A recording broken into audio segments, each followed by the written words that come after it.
আজকের ভিডিওতে আমরা আলোচনা করব কেন্দ্রীয় স্বরাষ্ট্রমন্ত্রী অমিত শাহকে নিয়ে।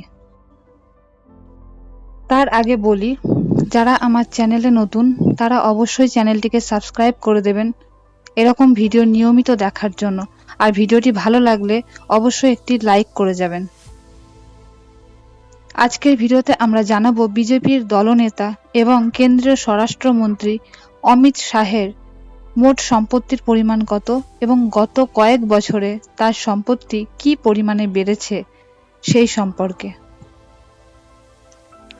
2012 সাল নাগাদ স্বরাষ্ট্রমন্ত্রী অমিত শাহ এবং তার স্ত্রীর মোট স্থাবর এবং অস্থাবর সম্পত্তির পরিমাণ ছিল 11,80,00,000 টাকা। বর্তমানে তা বেড়ে দাঁড়িয়েছে 38,81,00,000 টাকায়। তিনি বলেছেন, এর মধ্যে উত্তরাধিকার সূত্রে পাওয়া স্থাবর এবং অস্থাবর সম্পত্তি রয়েছে 23,45,00,000 টাকা। হলফনামা অনুসারে অমিত শাহ এবং তার স্ত্রী বেশ কয়েকটি সেভিংস অ্যাকাউন্ট রয়েছে। একটিতে 27,80,000 টাকা এবং অন্যটিতে 9,80,000 টাকার স্থায়ী আমানত রয়েছে।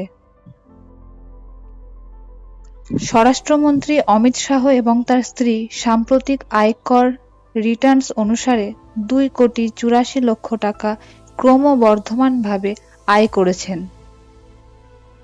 হলফনামায় অমিত শাহ নিজের আয়ের উৎস হিসেবে উল্লেখ করেছেন রাজ্যসভার সাংসদ হিসেবে প্রাপ্ত বেতন, সম্পত্তির ভাড়া এবং কৃষিকাজ থেকে প্রাপ্ত টাকার কথা।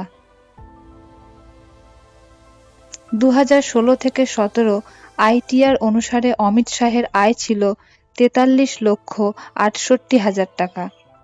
হলফনামায় জানানো হয়েছে, বিজেপির প্রধান এবং তার স্ত্রীর নিজস্ব ব্যক্তিগত কোনো গাড়ি নেই তাদের নামে।